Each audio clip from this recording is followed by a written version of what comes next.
self as being and the process of becoming. We all know that being is the fundamental reality, becoming is an effectual reality. It is a dynamic power and result, a creative energy and working out of the being, a constantly persistent yet mutable form, process and outcome of its immutable formless essence. Being represents having awakened your entire energy body. It is a radically different state of consciousness than normally found in daily life. It does not mean you are not aware of ordinary rigors, rather it means you are aware. In Being and Time, philosopher Martin Heidegger offers three basic suppositions needed to explore being. First, citing theoretical inquiry from Plato, Aristotle and Hegel, Heidegger regards being as the most universal concept, and yet through centuries of investigation it has hardly been understood. Second, by nature it cannot be defined, but this does not negate its meaning. Third, the quality of existence is self-evident. In each and every act we use some aspect of being. Furthermore, he considers being as a unitary phenomenon and states that in order to study it we must an ontological world that includes being in the world. With this grounding, Heidegger then declares that the new significant relationship which being offers enable us to rise above the worldly nature of life. He outlines being as requiring the understanding of one from within daily life, as only then we can rise above this baseline state. Living in the moment characterizes being, and the moment at hand is the crossroads for potential and actualization. The moment is where life resides. Getting there and then saying there requires serious and disciplined efforts, as being is among the most sophisticated of all human behaviors.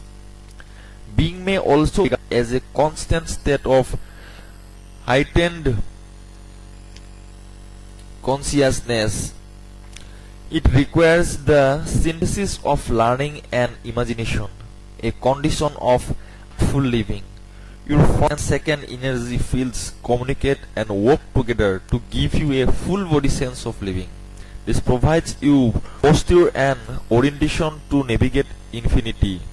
The practice of heightened awareness takes you to more possibility, to being able to handle a variety of assemblage point positions.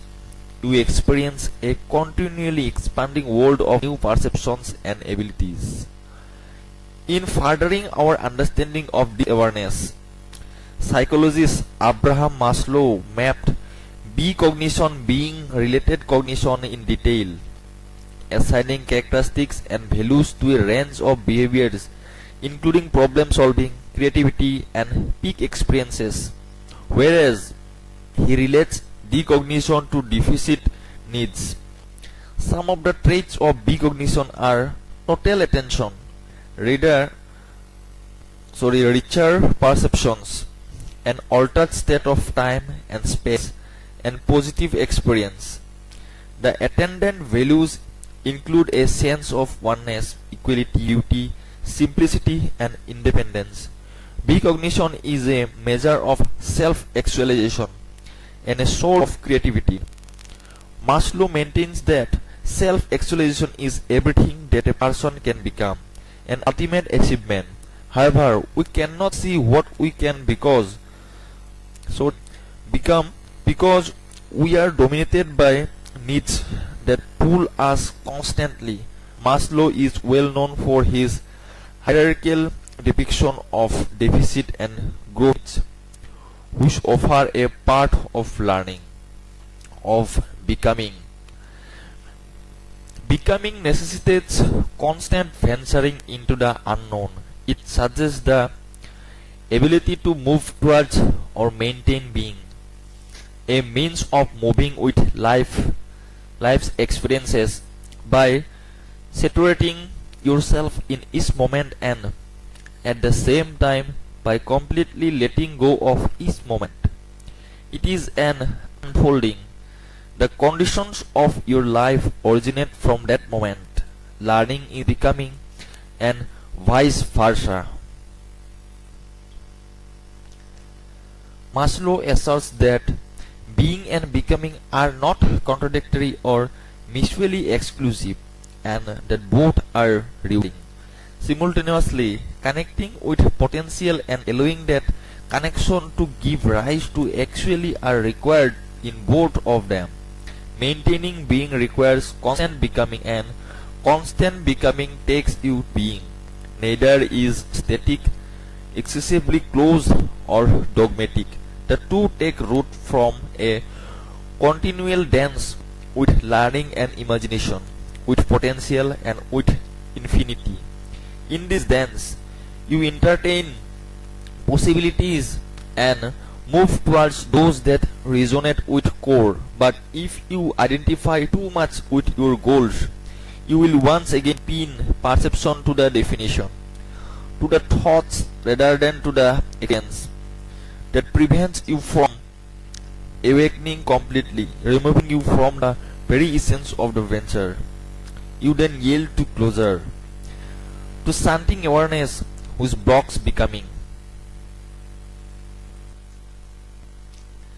Schema. Self-schema refers to the beliefs and ideas which one has about oneself. These beliefs are used in order to guide and organize the processing of information, especially when the information is related to the self. Self-schemas are significant to one's overall self-concept. A self-schema leads to a prejudice, which is self-perpetuating. This can be about a person's role in the family or his role in the society based on some social stereotypes. For instance, if a mother tells her son that he looks like a journalist, her son might respond to this statement by doing things that he feels all journalists do. On the other hand, if a mother tells her daughter that she looks like a princess, her daughter might choose to be feminine or to think the way she thinks princesses do. The self-schema becomes self-perpetuating when a person performs activities based on people's expectations instead of desires. Multiple self-schemas. Schematic. It means having a schema for a specific dimension. People are self-schematic on dimensions which are significant or crucial, or dimensions for which they feel they can go to extreme. For instance, passion for becoming a cricketer, notions of freedom, etc. They tend to use their schemas in order to filter any information, and they scrutinize the information which is related to their schemas. In addition to this, human beings tend to notice those attributes in other people for which they are schematic. Aschematic. It is the opposite of schematic. Thus, it means not having a schema for a specific dimension, a dimension that people have not invested in or are not involved with.